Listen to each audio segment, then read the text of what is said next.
Hola, tengo el agrado de presentarles el trabajo de investigación llevado a cabo por la docente Sorarna Navas, quien les habla, los profesores Frank Guanipa, Eduardo Garcés, Félix Colina Isea y María Cristina Pecho Rivera. Nuestro trabajo incidió inicialmente en determinar la incidencia de la evaluación auténtica en el mejoramiento del ensayo escrito argumentativo en entornos virtuales universitarios. Esta investigación surge de la necesidad que tenían los estudiantes, partiendo de que ellos venían acostumbrados en la secundaria y en la primaria a evaluaciones objetivas, a pruebas parciales, con instrumentos que de una u otra manera no incentivaban eh, la motivación o el deseo de hacer un buen trabajo en las aulas para mejorar su desempeño, sobre todo en la escritura. Los métodos de evaluación eran muy tradicionales, en los cuales no valoraban el proceso en el que se daban, sino se promovían o se consideraban de acuerdo a los resultados del producto evaluado. A través de la evaluación auténtica se puede promover en estudiantes de evaluar competencias que de una u otra manera se van desarrollando esas habilidades a lo largo del proceso.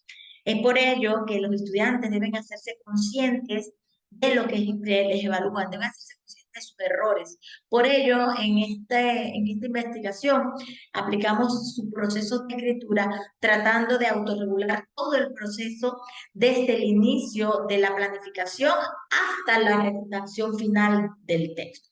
Por ejemplo, trabajamos en los procesos de planificación, edición, ¿verdad? Textualización, revisión y edición.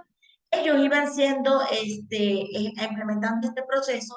Sin embargo, en la rúbrica, el que fue el instrumento fundamental en esta investigación, les permitía a ellos ver qué criterios, qué indicadores iban a ser evaluados para ellos considerarlo en su proceso. El objetivo de esta investigación fue determinar la incidencia de la evaluación auténtica en el mejoramiento de la escritura del ensayo argumentativo en escenarios virtuales de la Universidad Autónoma del Perú. Todo con el propósito de ver si evaluando con instrumentos propios de la evaluación auténtica podíamos ver una mejoría en este proceso. Entre algunos antecedentes que tuvimos fue el trabajo, tenemos que la evaluación auténtica, en donde autores que han trabajado este tipo de evaluación, han podido ver cómo han progresado sus estudiantes a lo largo de este proceso y han determinado cómo este contribuye tanto al desarrollo óptimo de los procesos de enseñanza-aprendizaje como al propio de la evaluación. En la evaluación, esta evaluación está más enfocada en el proceso y no en el resultado. La idea es que no solamente veamos el producto, sino el proceso. Entre las principales premisas teóricas hemos tenido lo que es el ensayo como un discurso con predominancia argumentativa que propicia la construcción de argumentos con el objetivo de convencer y persuadir al lector. El lector. Este busca es un proceso continuo, ¿ok? Aquí buscamos, verificamos el progreso del estudiante y cómo a través de su proceso, va mejorando el aprendizaje en entornos virtuales. Fíjense que ellos pudieron hacer aquí lo que antes en la tradicionalidad no era posible, cuando que 5 o 3 estudiantes pudieran editar y escribir un mismo texto en in-situ. O sea, aquí usamos herramientas como el Google Drive para que ellos trabajaran colaborativamente en ese entorno. Teniendo en cuenta que el ensayo es un tipo de discurso que persigue justificar y, como muy bien les dije, persuadir al lector, buscamos que ellos construyeran argumentos, pero esta vez eran argumentos mucho más sólidos. Y durante el proceso que ellos iban viendo, aplicando esos sus procesos de escritura, ellos al mismo tiempo iban orientándola a través de la rúbrica. La rúbrica se les brindaba desde el inicio del tratamiento, pero previo al tratamiento nosotros pudimos hacer un diagnóstico para verificar todo ello. Acá vemos la parte metodológica, este es un diseño cuasi experimental, ¿está bien? Trabajamos con dos grupos, uno control y uno experimental. Al inicio ambos grupos recibieron una prueba diagnóstica o un pretest para determinar el nivel de escritura argumentativa que ellos tenían. Posteriormente se aplica el tratamiento. Las variables se manejaron deliberadamente. Se le aplicó el tratamiento solo al grupo experimental y al grupo control, no para poder hacer el contraste posteriormente. Las comparaciones se realizaron a partir de los resultados obtenidos. Recuerden que trabajamos con un pretest y un posttest. Luego, del posttest se le aplicamos grupos nuevamente, pero vemos las diferencias más adelante. Los sujetos objetos de estudios fueron los estudiantes del segundo ciclo del curso de redacción académica de la Universidad Autónoma del Perú. Este segundo ciclo tenía una matrícula para este momento de 1.192 estudiantes. Tomamos algunas muestras, como les dije, la técnica para la producción fue determinar una tarea, ¿ok?, de producción que llevaba a que ellos construyeran un ensayo. El ensayo era el producto final de ese proceso y lo partíamos en la construcción del mismo a partir de sus partes de la introducción, el cuerpo y la conclusión. La técnica de procesamiento de datos se usó en la rúbrica, que es un instrumento propio de la evaluación auténtica y que ello facilitaba el aprendizaje y guiaba todo el proceso. Ahora queremos ver qué tan efectivo es que un estudiante pueda llevar a cabo un proceso de producción escrita siendo consciente de los criterios que van a considerar. Entre los resultados más importantes, vemos aquí en el gráfico 1 que la descripción de las estrategias, aquí vemos la descripción de las estrategias utilizadas por los docentes para evaluar el proceso de escritura en los entornos virtuales. Aquí se tiene que el 51% de los docentes manifiestan que utilizarían la rúbrica como estrategia de evaluación, pero ojo, esta rúbrica debe considerar los criterios que realmente nos conduzcan a ver el desempeño o el criterio de la competencia. También el 20% de la muestra, como acá lo vemos, el 20% de la muestra opta por la participación en el aula.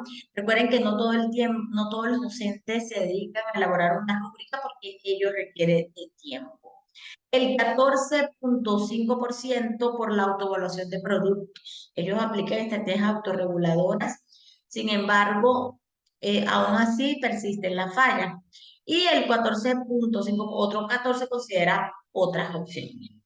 Reflexionando sobre estos resultados, podemos ver que la mayoría de los docentes consideran la rúbrica como una de las principales estrategias educativas, evaluativas del ensayo argumentativo. De hecho, en la universidad se elabora una rúbrica para su producto final y para cada avance.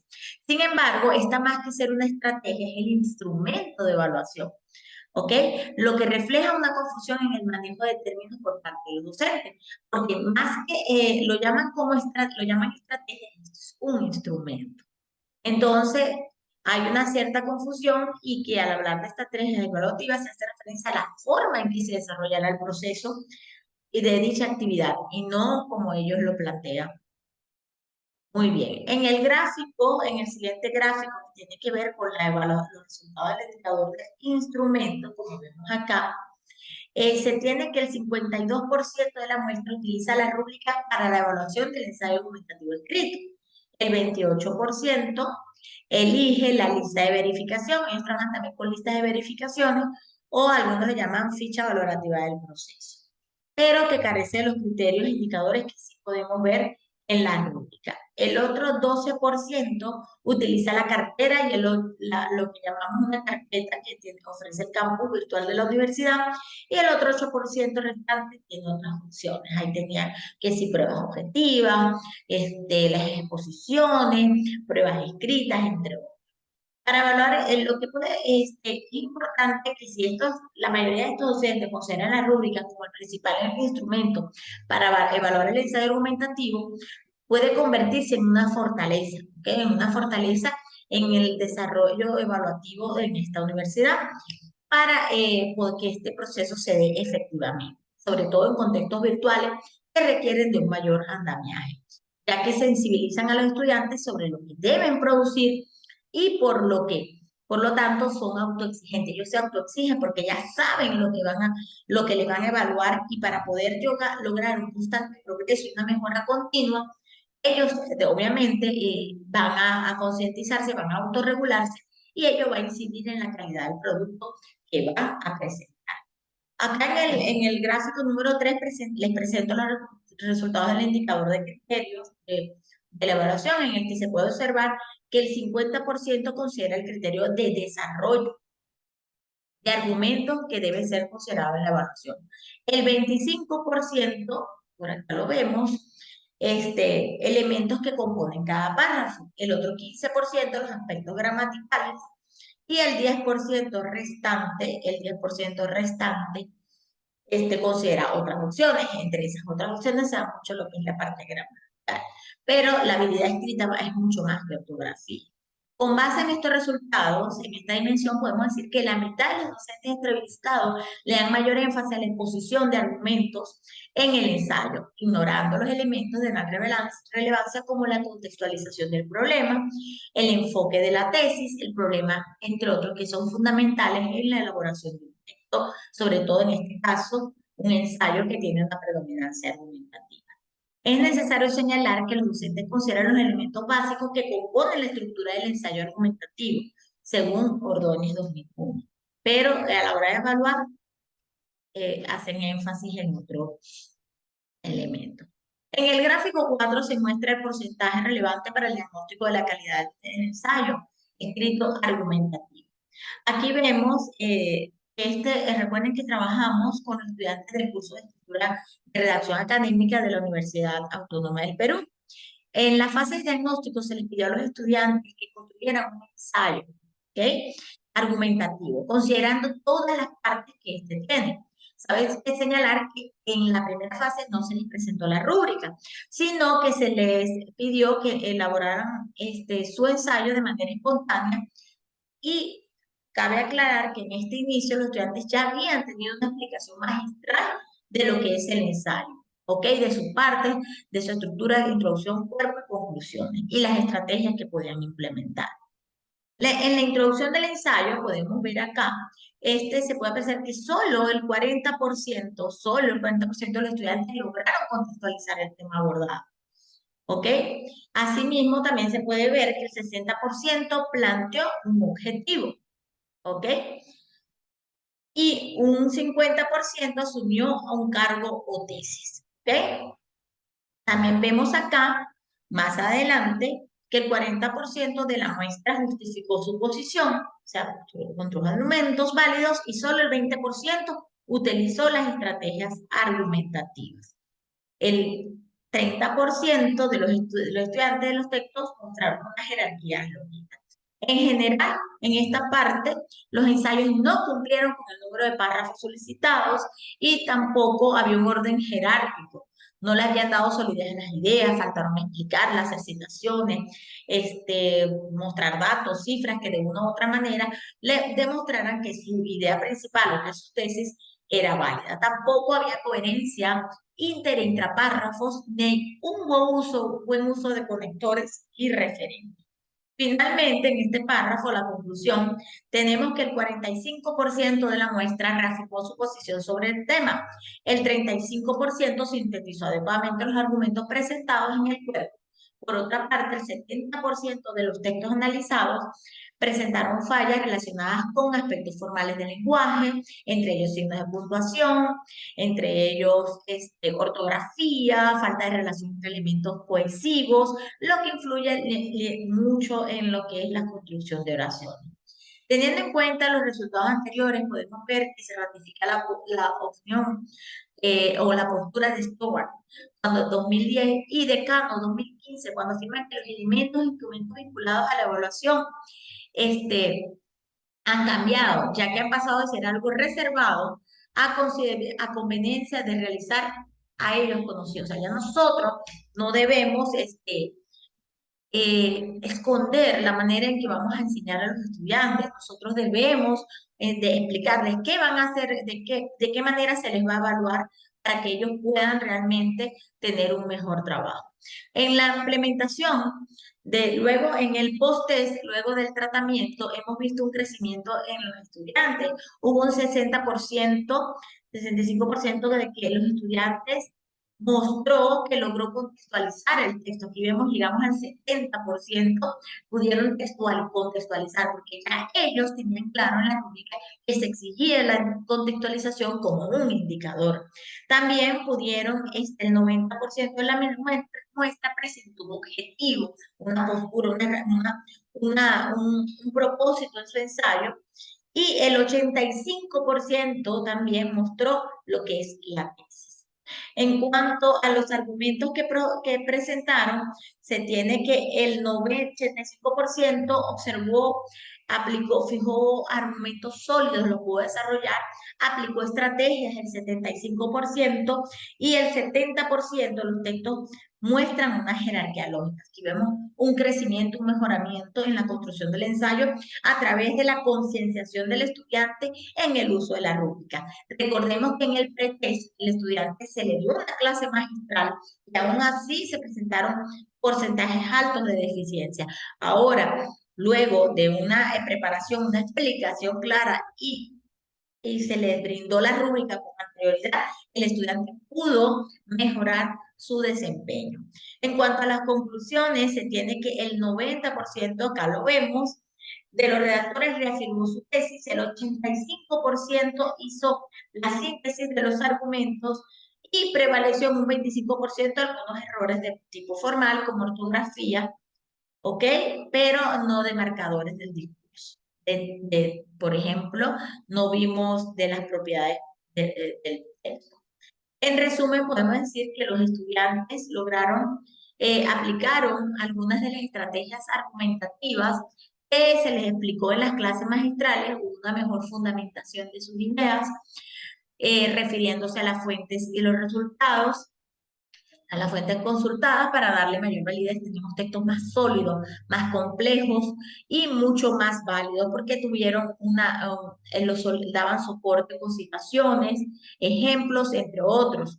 Los indicadores requeridos en la rúbrica estuvieron muy enfocados en lo que es la macroestructura, la temática, la progresión, la sintaxis, el vocabulario, las normas en general. Sin embargo, estos siguen presentes algunos detalles de la normativa y sobre todo de coherencia y cohesión entre sus ideas, así como ciertas carencias de orden sintáctico y normativo.